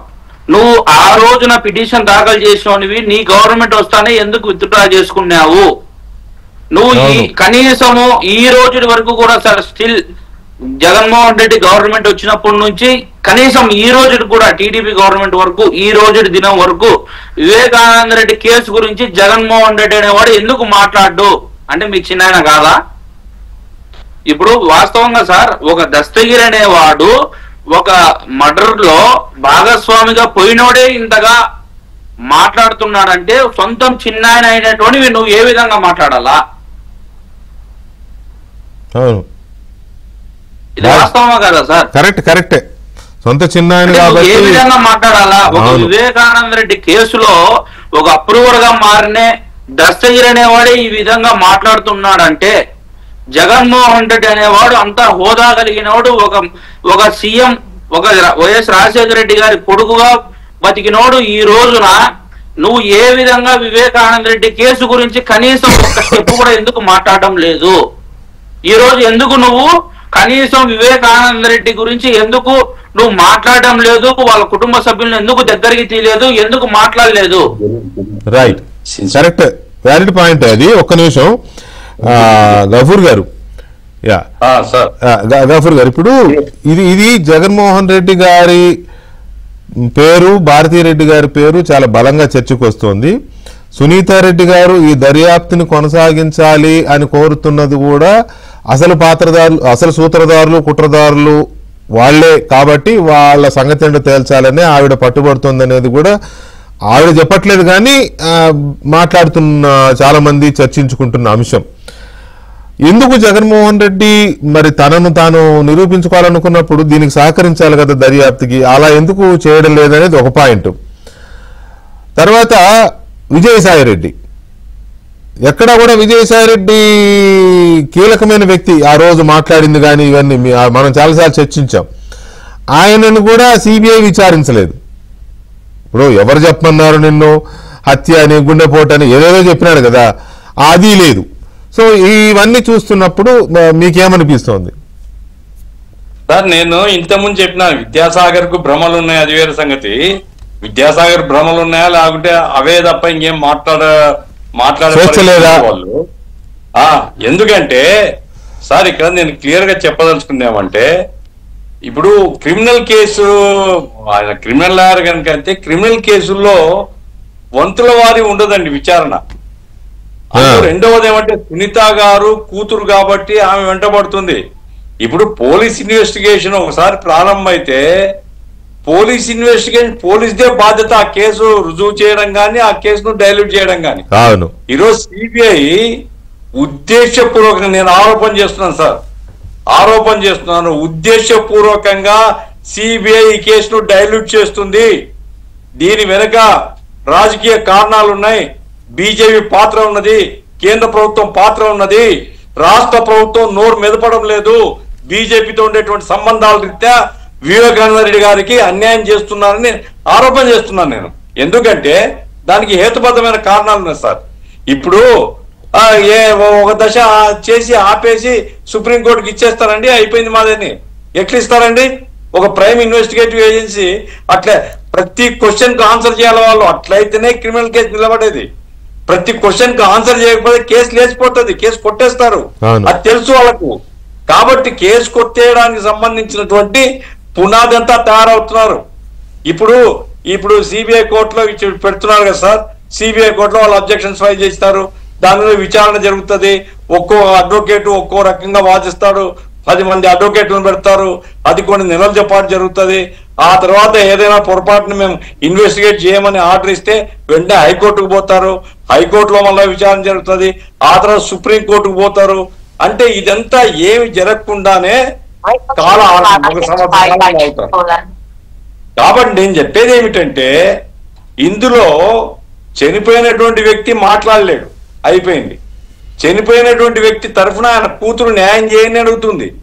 వ్యవస్థను అర్థం చేసుకోవడం లేదు కాదు సార్, వ్యవస్థ ఫెయిల్ అయిందంటున్నాను నేను. అర్థం చేసుకోలేక మనం ఏదో తిక్కోవాలనుకుంటున్నాడు విద్యాసాగర్ గారు.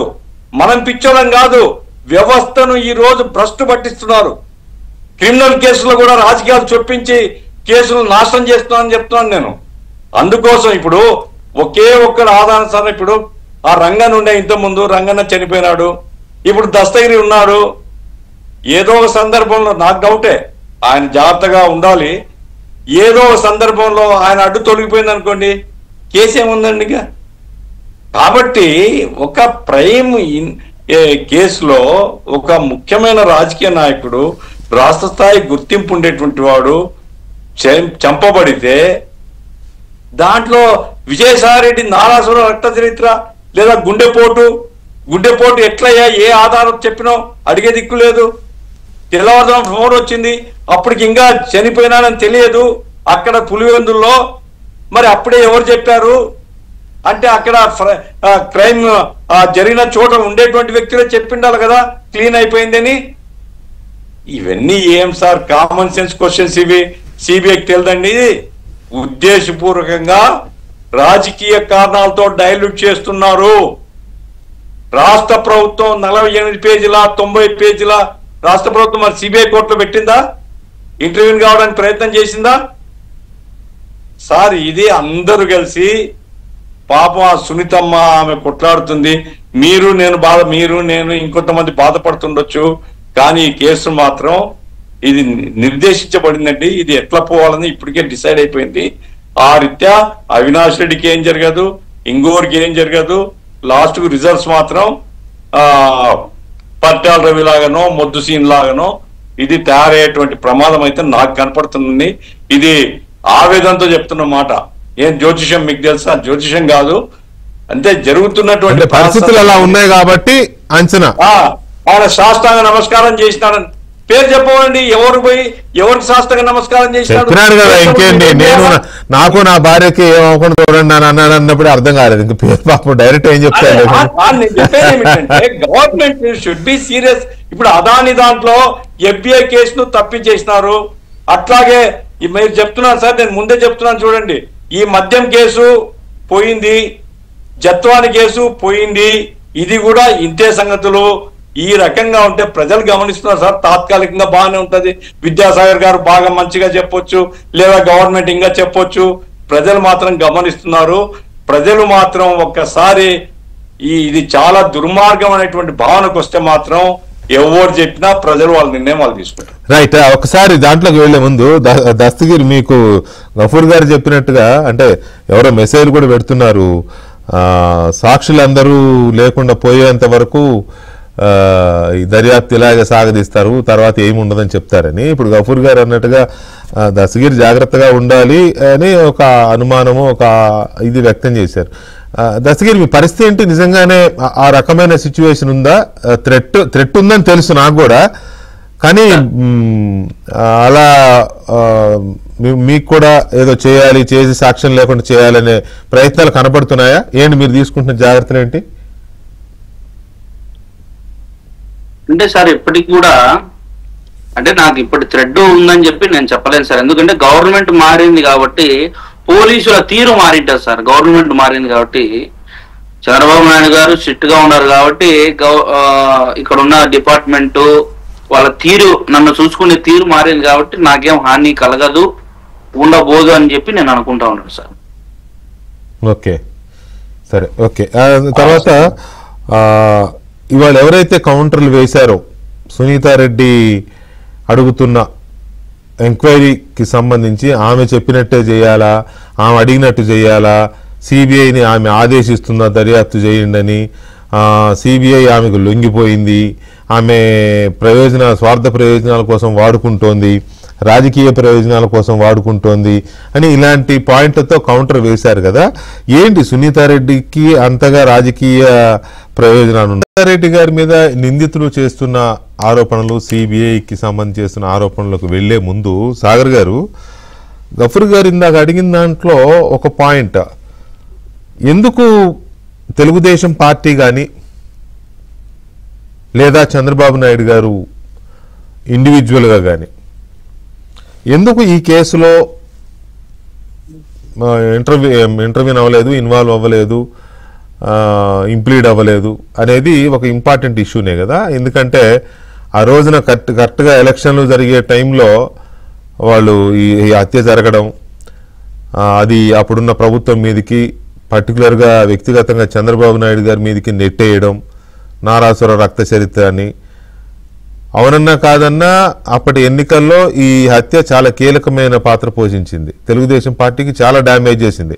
సరే, మళ్ళీ అధికారం వచ్చేదా రాదా పక్కన పెడితే వైసీపీకి బాగా కలిసి వచ్చిన అంశం అది, దాన్ని అలా వాడుకున్నారు కదా.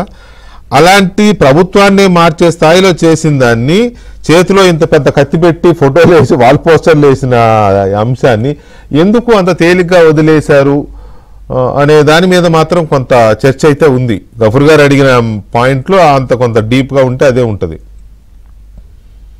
వెంకటకృష్ణ గారు, మేము ఆ కేసులో బాధితులం.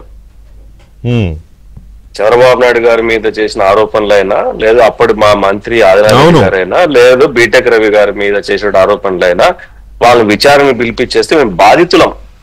మేము ఆ రోజు దీని మీద సిబిఐ విచారణ కావాలని పిటిషన్ ఫైల్ చేసినలో మా బీటెక్ రవి గారు గాని, అప్పుడు మా మంత్రి ఆదినారాయణ గాని ఇద్దరు హైకోర్టుకి వెళ్ళారు.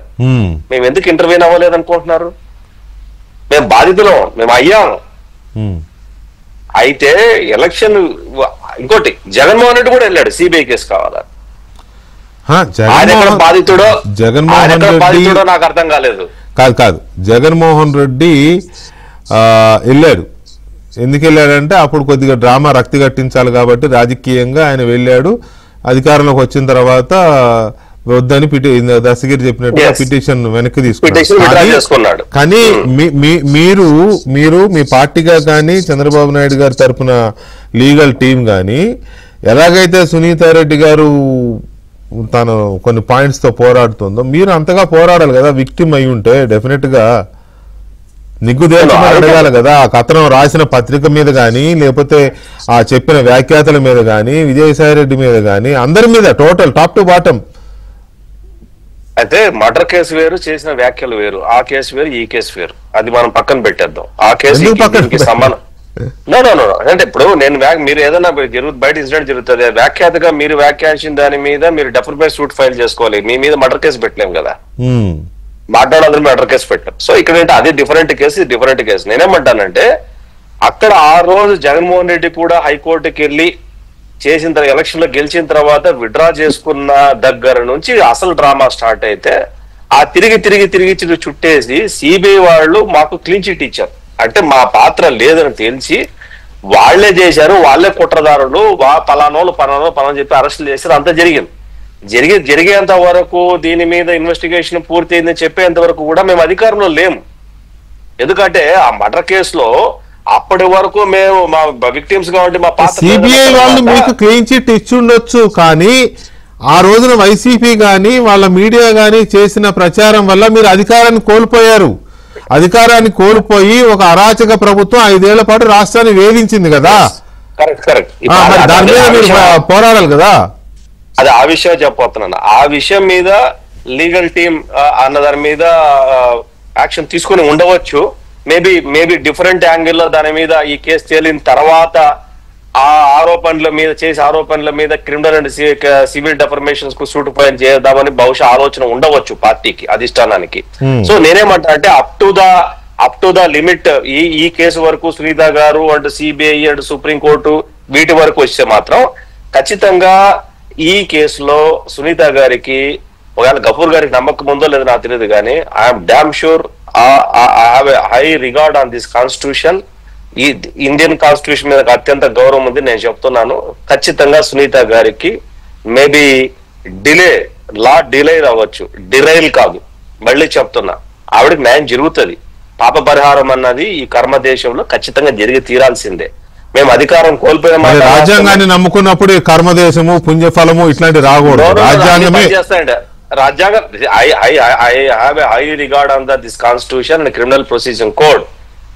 ఈ కోడ్ మీద నాకు పూర్తి నమ్మకం ఉంది. ఆవిడకి డిలే అవ్వచ్చు, డిరైల్ అయితే కాదు. నేను మళ్ళీ చెప్తున్నాను, ఒకవేళ ఇందాక గఫూర్ గారు అన్నట్టు అందరికీ బాధ ఉంది. అది brutal murder, very brutal murder. ఆయన హత్య మీద ఎవ్వరు బాధపడని వాళ్ళు ఎవరు ఉండరు. అంత బాధపడ్డారు కాబట్టి ఆ రోజు ఎలక్షన్ ముందులో వాళ్ళ దాన్ని పోర్ట్రే చేసిన విధానాన్ని బట్టే మేము దగ్గర ఒక 5% ఓటు కోల్పోయి ఉంటాం. ఆ ఒక్క రీజన్ తోటి 5% ఓటు కోల్పోయి ఉంటాం. సో అంత పెద్ద ఇష్యూలో ఖచ్చితంగా మా కన్సెంట్ ఉండదు అని మీరు ఎందుకు అనుకుంటున్నారు, లేకపోతే గఫూర్ గారు ఎందుకు అనుకుంటున్నారు? Nothing doing. ఖచ్చితంగా మా కన్సెంట్ ఉంటది. కాకపోతే ఈ పర్టికులర్ టైంలో గఫూర్ గారు ఏమన్నారంటే ఇంటర్వ్యూని అవ్వలేదన్నారు. మళ్ళీ చెప్తా, నేను ఆ డాక్యుమెంట్ చదివాను, నా దగ్గర ఉంది. దాంట్లో క్లియర్ గా స్టేట్ గవర్నమెంట్ మెన్షన్ చేసింది, ఈ కేసును పక్కదో పట్టించడానికి పలానా వాళ్ళు పడినటువంటి పన్నాగంలో పెట్టినటువంటి అబద్ధమైనటువంటి కేసును చాలా క్లియర్ గా రాశారు. ఇక్కడ ఆ అఫిడవిట్ ను కూడా సుప్రీంకోర్టు కన్సిడరేషన్ తీసుకున్న తర్వాత ఎఫ్ఐఆర్లు అయినాయి. అది కూడా ఒక పార్ట్. ఇక్కడ ఇంకొక విషయం ఏంటంటే చావుల మీద అయితే మాత్రం ఖచ్చితంగా ఫోకస్ అయితే పెట్టాలా. అది ఏదైతే జరిగిన 6-7 చావులు ఏవైతే ఉన్నాయో చావుల మీద అయితే ఫోకస్ పెట్టాల్సిన అవసరం ఉంది.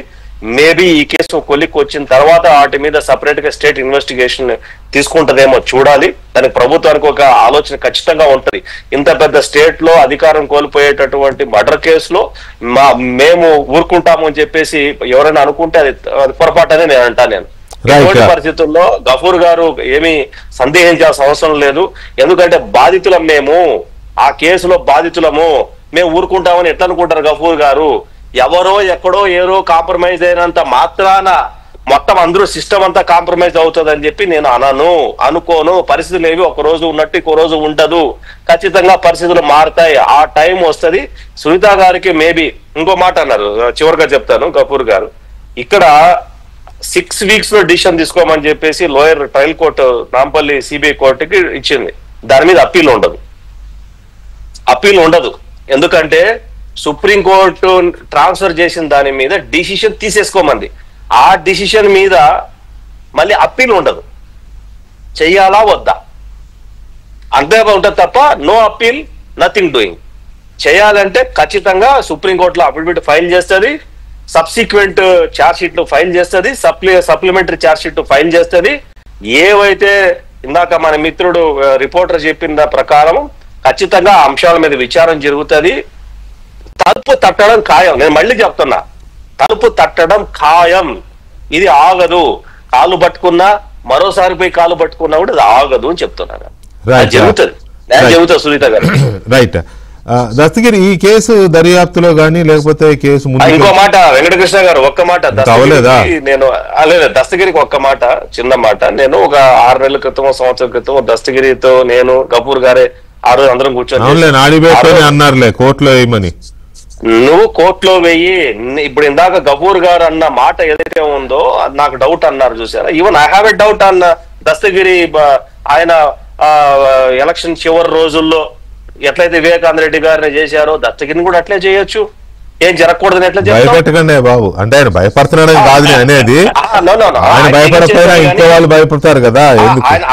ఆయన అన్ని తెగించే బయటకు వచ్చాడు. ఆయన తెగించాడండి, ఆయన తెగించాడు, కానీ ఇంట్లో వాళ్ళు వాళ్ళ కుటుంబ సభ్యులు చాలా వర్రీస్ ఉంటాయి. అందుకని మరి నేనేమంటానంటే you just go and file a petition, this is my confession statement, నా చివరిది ఇది, పలానోళ్ళు ఇన్వాల్వ్ అయ్యారు, నేను నేరంలో పాల్గొన్నాను, ఏదైతే మీరు అప్రూవర్ గా మారారో దాన్ని మీరు నాకు శిక్ష ఎప్పుడు వేస్తారని చెప్పి పిటిషన్ ఫైల్ చేయండి. అది చాలా ఉపయోగం మీకు.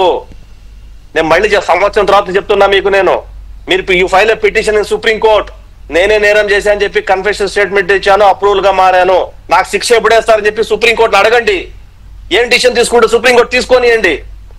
మీరు ఈ పిటిషన్ ఫైల్ చేయకూడదు, ఎక్కడ రూల్ ఏం లేదు. మరి మీకు ఎవరు అడ్వకేట్ మానిటర్ చేస్తారో నాకు తెలీదు. మిత్రమా నేను చెప్పేది విను. ఆయన అడ్వకేట్ పెట్టుకునేంత స్తోమత ఉంటే బాగానే ఉండు, అది లేకనే కదా వాళ్ళు ఇచ్చిన డబ్బులు కూడా వెనక్కి ఇచ్చేసినట్టున్నాడు. అప్పుడు సిబిఐకి లెక్క అప్పచెప్పాలి కదా, అప్పచెప్పినాడు. దస్తగిరి సరే ఓకే, అది పక్కన పెడితే చెప్పండి మీరే చెప్పండి. ఆయన సార్ పేరు ఏం పేరు తెలియదు సార్, ఆయన చెప్పినారు కదా ఇప్పుడు ఏదో కోర్టులో విద్యాసాగర్ గారు. అంటే దస్తగిరి అంటే ఒక నిమిషం సార్ నేను అడగదలుచుకుంటున్నా ఆయననే.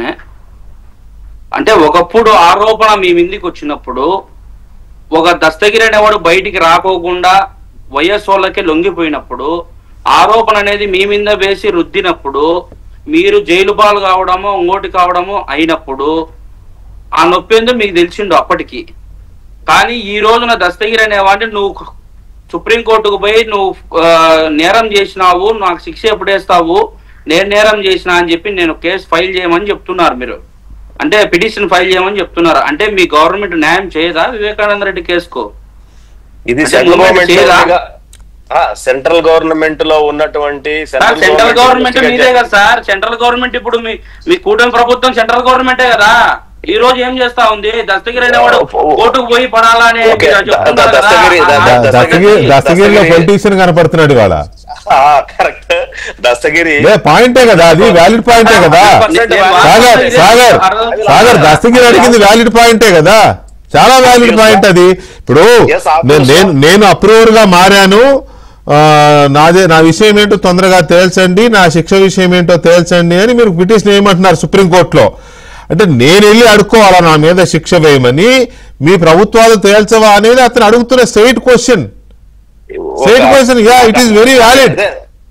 నాకు అర్థమైంది, నేను ఆన్సర్ కూడా చేస్తా దానికి. ఇప్పుడు ఆయన కన్ఫెషన్ స్టేట్మెంట్ ఇచ్చింది సిబిఐకి కాదు, 164 స్టేట్ గవర్నమెంట్ కాదు, 164 అది కోర్టుకి ఇచ్చారు త్రూ సిబిఐ. ఆయన అప్రూవర్ గా మారింది CBI through CBI, not by the state government. State government కాదు ఆయన ఇచ్చిండేది. మళ్ళీ అదే మాట, మీరు స్టేట్ గవర్నమెంట్ అని చెప్పి తప్పున పడద్దు, స్టేట్ సెంట్రల్ రెండు మీరే కదా అని చెప్పి దస్తగిరి కూడా చెప్తున్నాడు. మీకు అర్థం కావట్లేదా? నన్ను కంప్లీట్ కానీ నేను చెప్తాను. ఇక్కడ ఆయన గనక ఆ రకమైనటువంటి ప్రశ్న ఉత్పన్నమైనప్పుడు తప్పకుండా ఈ ప్రభుత్వం ఏదర్ స్టేట్ గవర్నమెంట్ లేదు సెంట్రల్ గవర్నమెంట్ కాబట్టి నేనేమంటాను అంటే సెంట్రల్ గవర్నమెంట్ లో తెలిసిన వాళ్ళు ఎవరున్నా లేదంటే అప్రోచ్మెంట్ ఉన్నా మీరు వెళ్ళి ఆ గవర్నమెంట్ ఎవరైతే సెంట్రల్ గవర్నమెంట్ లో అడగొచ్చు, వాళ్ళు రిక్వెస్ట్ చేయొచ్చు. లేదా అదే సిబిఐ దగ్గరికి వెళ్ళేసి పిటిషన్ నాకు సహాయం చేయమని అడగొచ్చు. దానికి పిటిషన్ వేయడానికి ప్రభుత్వాలు అవసరం లేదు. సహాయం వేరు, కోర్టులో పిటిషన్ వేయటం వేరు. మీకు సహాయం స్టేట్ గవర్నమెంట్ పరిధిలో ఉంటే ఖచ్చితంగా మీరు అడిగినటువంటి న్యాయ సహాయం అందించవచ్చు. ఇది స్టేట్ గవర్నమెంట్ పరిధి కాదు. కాబట్టి మీరు వేరే పరిధి ఏదైనా ఉంటే మీరు స్టేట్ గవర్నమెంట్ అడగచ్చు, రిలీఫ్ ఏదైనా అడగచ్చు వ్యక్తిగతంగా. రైట్, ఒక్క నిమిషం సాగర్, ఒక్క నిమిషం ఉండండి సాగర్. గఫూర్ గారు ఒక్క నిమిషం, దస్తగిరి ఏదో చెప్తున్నారు తీసుకుంటా. కూటమి ప్రభుత్వము వివేకానంద రెడ్డి కేసు మేము తేల్చడానికి సిద్ధంగా లేము అని చెప్పి ఒక ప్రకటన ఇవ్వండి, నేనే సుప్రీంకోర్టుకు పోయి నేనే అడుగుతా. ఈ మాట ప్రభుత్వాలు కేసులు తేల్చవు దస్తగిరి సార్. మీరు అయితే కేసులు చెప్పకండి తేల్చవు. సార్. ఇప్పుడు అంటే గత ప్రభుత్వంలో వైసీపీ కాదు ఒక్క మాట దస్తగిరి తప్పు. దస్తగిరి ఒక్క మాట. సాగర్ మీరు ఏమన్నారు ఇప్పుడు? ప్రభుత్వాలు కేసులు తేల్చమన్నారు కదా, ఆయన ఎవరో వెళ్ళి సాష్టాంగ నమస్కారాలు చేస్తేనే కేసు ఆగిపోయిందని మీరే చెప్తారు. అవును, మళ్ళీ ప్రభుత్వాలు కేసులు తేల్చమని ఎలా అంటారు? రెండు కాంట్రడిక్టరీగా లేవా? అది అనఫిషియల్, ఇది అఫీషియల్. ఏందండి అనఫీషియల్? అనఫీషియల్ అది చీకట్లో జరిగిన వ్యవహారం అదంతా. అంత వడ్ల గింజలో బీపీ గింజ, అంతకు మించి ఏమీ లేదు. అందరికీ తెలిసిన రహస్యమే. ఇందులో చీకటి లేదు, పగలు లేదు, బెడ్రూమ్ లేదు, కిచెన్ లేదు. అంత రైట్. గఫూర్ గారు ప్లీజ్. పాయింట్ ఏమంటే ఇప్పుడు ఆయనకు దస్తగిరికి పోలీస్ ప్రొటెక్షన్ ఇచ్చినట్లుగా ఇంత ముందు చూశాను నేను. ఇచ్చారు ఉన్నారు, నాకు తెలియదు. 2+2 ప్రభుత్వం, రాష్ట్ర ప్రభుత్వము ఈ కేసు అయ్యేంత వరకు వాళ్ళ పరిధిలోనైనా పెట్టుకోవాలి, లేదా పోలీస్ ప్రొటెక్షన్ ఇవ్వాలండి. ప్రొటెక్షన్ ఉంది అతనికి, 2+2 ఉంది. అదే ఉన్నట్లుగానే ఇంతకుముందు చదివాను నేను. పోలీస్ ప్రొటెక్షన్, తర్వాత విజిలెన్స్ వాళ్ళకి కూడా ఐడియా ఉంటే ఏం జరుగుతుంది ఏమిటి వాళ్ళకి గవర్నమెంట్ కి తెలుస్తుంది ఏం జరుగుతుంది, ఎక్కడ కుట్రలు జరుగుతున్నాయి. ఎందుకంటే ఇప్పుడు అతను ఒక్కడే ఇప్పుడు కీలక సూత్రధారి, కీలక సాక్షి.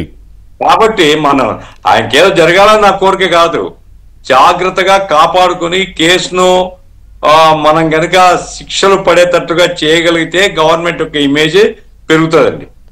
ఇప్పుడు మాకేం సంబంధం లేదు, సిబిఐ కాబట్టి సెంట్రల్ గవర్నమెంట్లీ అనుకుంటే సెంట్రల్ గవర్నమెంట్ ఎవరు చూడరు, లోపల కాళ్ళు పట్టుకునేది ఎవరు చూడరు, రాష్ట్ర ప్రభుత్వం ఏం చేస్తుంది అనేది చూస్తారు. కాబట్టి రాష్ట్ర ప్రభుత్వం గఫూర్ గారు ఇందాక దస్తగిరి చెప్పాడు ఈ గవర్నమెంట్ లో నేను సేఫ్ అని. Yes this is our part what brother. అదే రిపీట్ చేస్తున్నాను, మీకు బాధ కలిగితే ఎట్లా?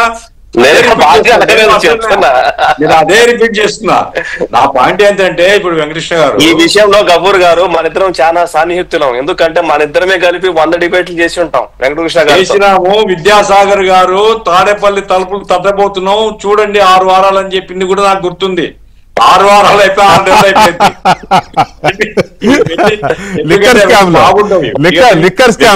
విద్యాసాగర్ బాధ్యుడని నేను చెప్పను. ఏమైనప్పటికీ వికే గారు నా పాయింట్ ఏంటంటే ఈవెన్ ఈ ఏసీబీ కోర్టులో సిబిఐ కోర్టులో కూడా గవర్నమెంట్ ఈ ఇంటర్వ్యూన్ కావాలి అనేది నేను బలంగా అభిప్రాయపడుతున్నానండి. ఎందుకంటే ఒక ఘోరమైనటువంటి హత్యను బయటికి తీసి దాన్ని సజావుగా దోషుల్ని శిక్ష పడేలాగా చేయడము ఏ రాష్ట్ర ప్రభుత్వానికైనా బాధ్యత. జగన్ చేయలేదది. జగన్ ఇప్పుడు అతనికి సంబంధం లేదని అంటే జనం ఎవరు నమ్మరండి. అవును, జగన్ కి సంబంధం లేకుండా ఎటు జరుగుతుంది. కాబట్టి ఇవన్నీ కూడా లాజికల్ ఎండ్కి తీసుకొని పోయేటట్టుగా రాష్ట్ర ప్రభుత్వం ప్రయత్నం చేయాలని మాత్రం నేను సీరియస్ గా అభిప్రాయపడుతున్నా. ఇక రాజకీయాలు చాలా ఉంటాయి కానీ, ఎందుకంటే 25కి 25 కావాలంటే ఆయన కూడా బతికుండాలా, వీళ్ళు బతికుండాలా, వీళ్ళకి డబ్బులు కావాలా, వీళ్ళు పోతారు వాళ్ళు పోతారు, నమస్కారాలు శాస్త్రంగా చేస్తే వీళ్ళు వంగి నమస్కారం చేస్తారు. ఆ రకంగా రాజకీయం నడుస్తుంది.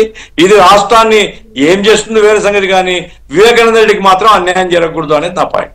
రైట్ దస్తగిరి, ఇక్కడ ఒక పాయింట్, కీలకమైన పాయింట్ ఏంటంటే ఈ విషయంలో దర్యాప్తును కొనసాగించే విషయంలో సిబిఐ మీరు చెబితే మేము చేయడానికి రెడీ, మాకు అభ్యంతరం లేదని చెప్పారు కదా, కోర్టుకు చెప్పారు కదా.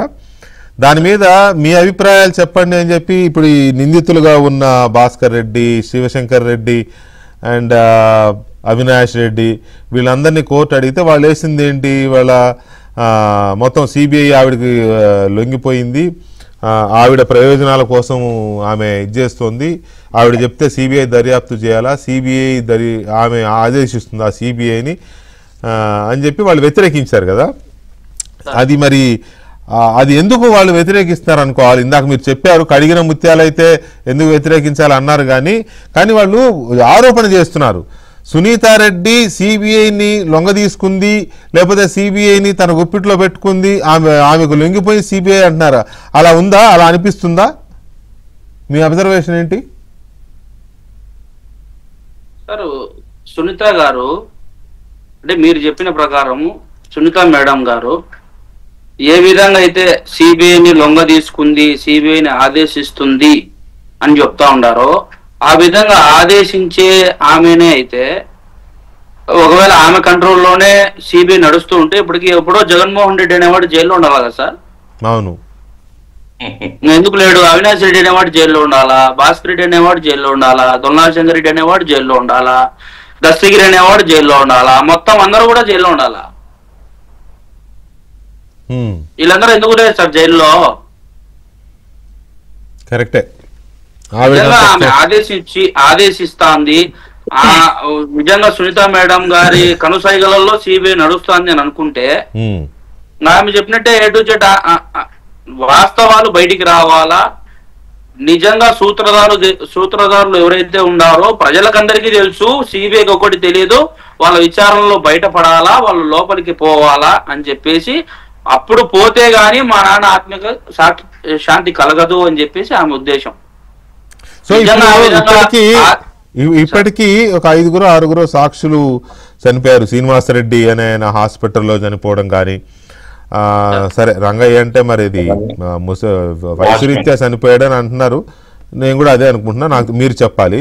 తర్వాత జగన్మోహన్ రెడ్డి గారిని ఆ రోజు హత్య జరిగిన రోజు మార్నింగ్ హైదరాబాద్ నుంచి అక్కడికి తీసుకెళ్లిన నారాయణ, అతని పేరు డ్రైవర్ పేరు, అతన్ని అనుమానాస్పదమైన మృతి అని చెప్తున్నారు. తర్వాత గంగిరెడ్డి గారి వ్యవహారం కానీ, ఇటువంటివన్నీ చూస్తే ఎంతమంది సాక్షులు ఇప్పటి వరకు అనుమానాస్పద మృతి చెందారు, వాటి మీద మీకున్న అబ్జర్వేషన్ ఏంటి దస్తగిరి? సార్ నాకు తెలిసి సార్ రంగయ్య విషయంలో నాకు డౌటే సార్, కోవేటి గంగాధర్ విషయంలో నాకు డౌటే, రంగయ్య విషయంలో కూడా డౌటేనా? రంగయ్య విషయంలో కూడా డౌటే. వాచ్మెన్? అవును సార్. ఎట్లా?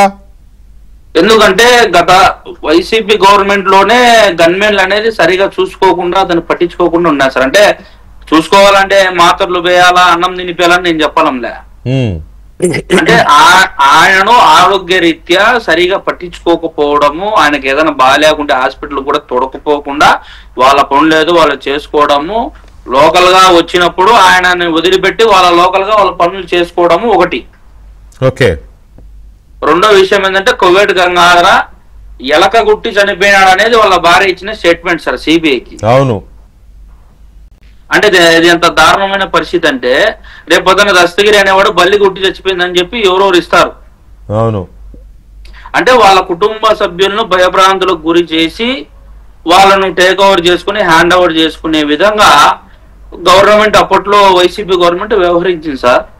ఇప్పుడు వాళ్ళ కుటుంబ సభ్యుడు ఇంకొక అతను చిన్న వయసులోనే ఒక అబ్బాయి పేరు ఏదో ఉంది, అతను కూడా అనుమానాస్పదంగానే చనిపోయాడు కదా? Doctor Abhishek Reddy sir.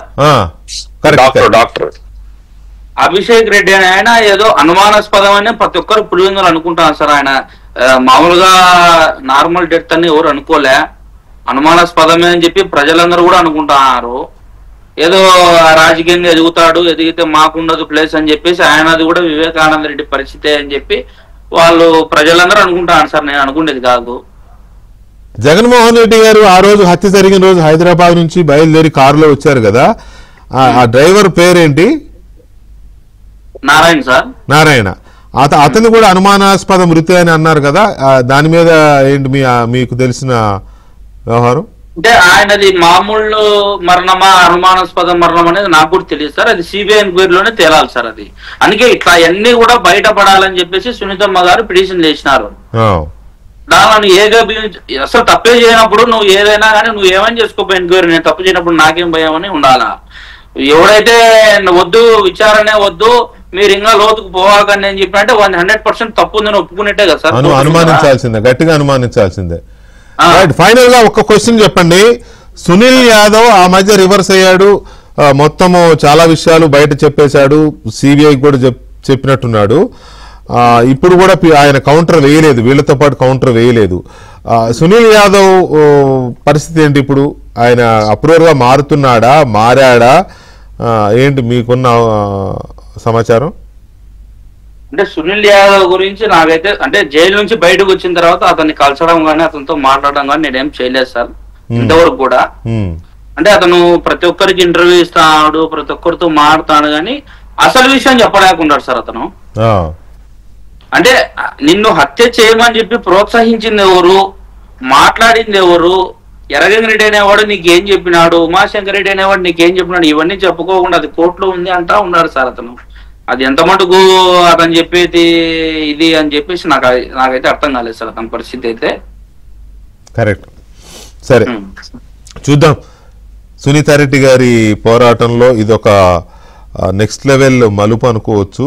ఒకవేళ కోర్టు కనుక సిబిఐని దర్యాప్తు కొనసాగించండి, బాధితురాలుగా ఉన్న సునీతారెడ్డి లేవనెత్తుతున్న సందేహాల మీద కీలకమైన దర్యాప్తును కొనసాగించాలని కనుక కోర్టు సిబిఐకి చెబితే అది ఖచ్చితంగా సెన్సేషనే అవుతుంది. అప్పుడు సిబిఐ ఏం చేస్తుంది, ఎక్కడ దాకా వెళుతుంది అనేది చూడాల్సిన అవసరం ఉంది. చూద్దాం ఏం జరుగుతుందో.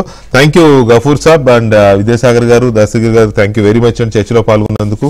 ఇది వాళ్ళ డిబేట్. మళ్ళీ రేపు కలుద్దాం. శుభ్ర.